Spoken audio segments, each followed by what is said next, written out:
ऐसो रास रचो वृंदावन, मेरे पायल की झलका। तो भोले बाबा भी गोपी बने। बोले गोपी क्यों बने? महाराष्ट्र में आने के लिए। एक दिना भोले भंडारी बन कर के ब्रज नारी वृंदावन हाँ रास में। ओ एक बार भोले बाबा ब्रजनारी बने। पार्वती भी मना के हारी, ना माने त्रिपुरारी वृंदावन आ गए हैं हाँ रास में। पार्वती बोली हम नहीं ले जाएंगे। भोले बाबा बोले बा हम तो चलेंगे। तो भोले बाबा से पार्वती जी बोली ऐसे कैसे चलेंगे?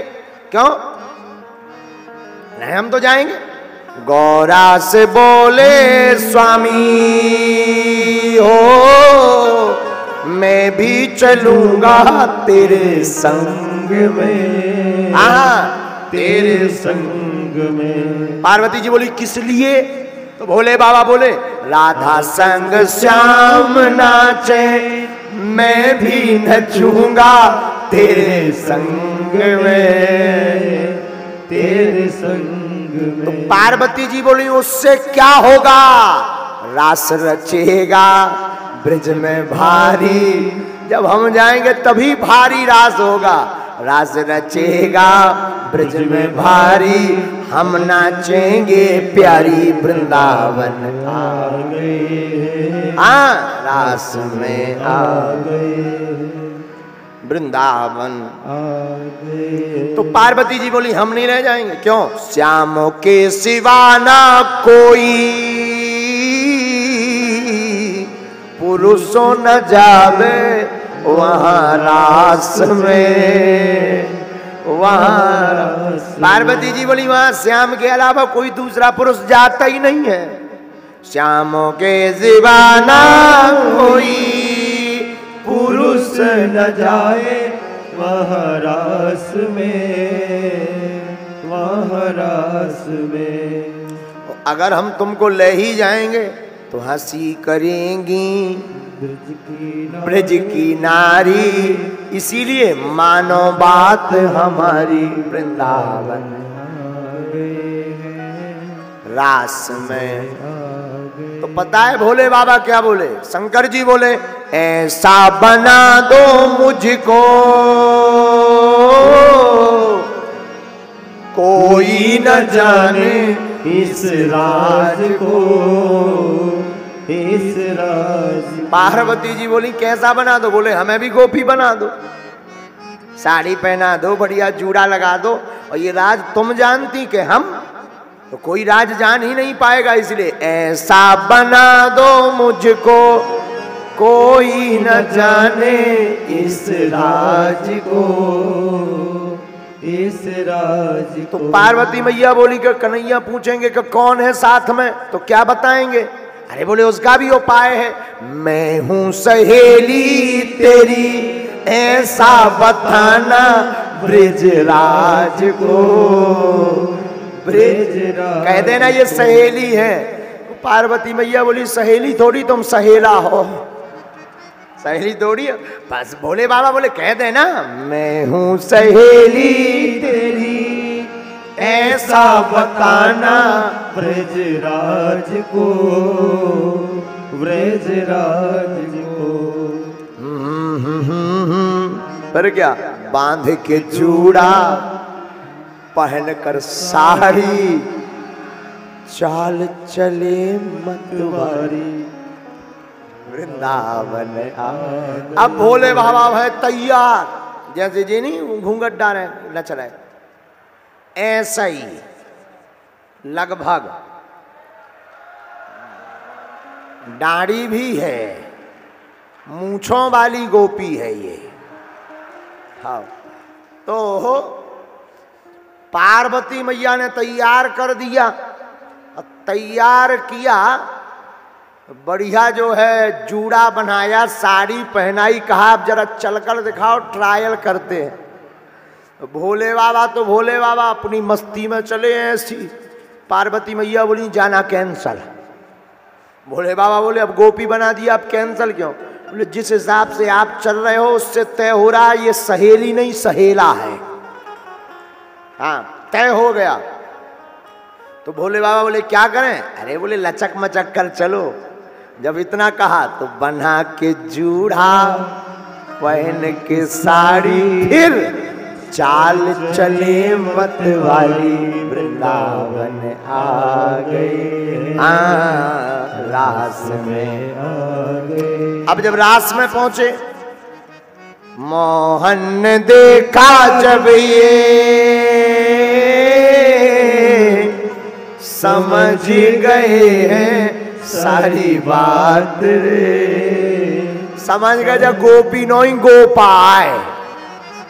मोहन देखा जब ये समझ गए हैं सारी बात रे, सारी फिर ऐसी बजाई बंसी सुध बुध खोई भोलेनाथ रे। आहा भोलेनाथ। यहाँ पर हमारा एक निजी विचार है, तुम लोग किसी पुराण का वर्णन मत मांगना, हमारा खुद का विचार है कि भोले बाबा जब गोपी बनकर गए तो घूंघट डाला, तो घूंघट जैसे ही डाला तो खिसक जाए, रुके ना।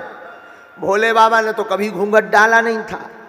अब जब घूंघट रुके ना तो पार्वती मैया बोली गड़बड़ है, अगर घूंघट नहीं रुकेगा तो पोल खुली रहेगी, भाई दाढ़ी मूंछ अलग दिखेगी कि ये गोपी नहीं है गोपा है।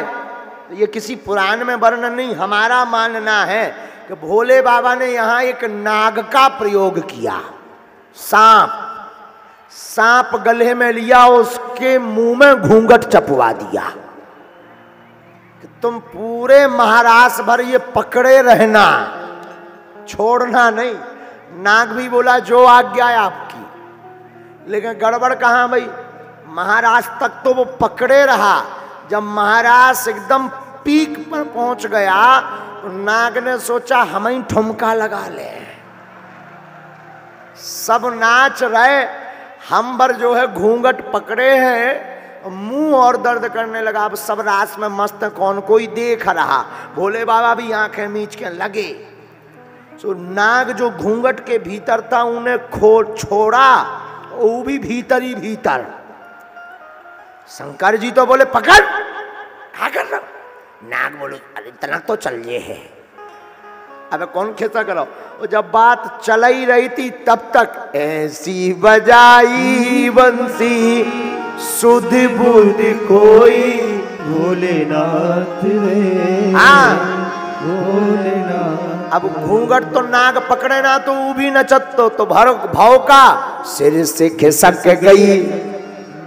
हाँ सिर से खिसक गई जब वो साड़ी, फिर मुस्काए गिरधारी वृंदावन आ गए हैं, रास में आ गए। हाँ सिर से खिसक गई जब वो साड़ी, मुस्काए गिरधारी वृंदावन आ गए हैं, रास में आ गए। जैसे ही साड़ी खिसकी सो अगल बगल की जितनी गोपियां, ये तो गोपा है, सब गायब होने लगी, एक तरफ कोने में खड़ी हो गई। लेकिन शंकर जी अब भी मस्त हैं, नच ही रहे। पार्वती मैया ने तो इशारा करो, शंकर जी बोले क्या होगा? पोल खो लगाई। अरे शंकर जी बोले लगो कुछ नहीं, चलो। तो शंकर जी और नाग भी, वो भी गले में लटको लटको, लेकिन भगवान मुस्कुरा रहे, जय हो भोलेनाथ, अच्छी गोपी बनकर आए हो। जब नजर गई कि सब लोग खड़े हैं, हम ही भरा नच रहे, तो फिर जितने पर खड़े थे उतने पर ही खड़े रह गए। भगवान की तरफ देखा, भगवान बोले कहो। शंकर जी बोले आपकी लीला बहुत अद्भुत है, कोई नहीं पहचान सकते। तो इसलिए जो है नारायण ब्रजभूमि को सुरपति नावत माथ, यहाँ आए गोपी भये श्री गोपेश्वर नाथ। शंकर जी गोपेश्वर नाथ बन गए। बोलो गोपेश्वर नाथ की। एक गीत हो ना जाए, ऐसो राज लगाइए तो ना हो जाएगा। ऐसो रास रचो वृंदावन, हो रही पायल की झनकार, है रही पायल की झनकार, है रही पायल की झनकार। देखो ये वो वृंदावन है जहां भोले बाबा को भी गोपी बनना पड़ा।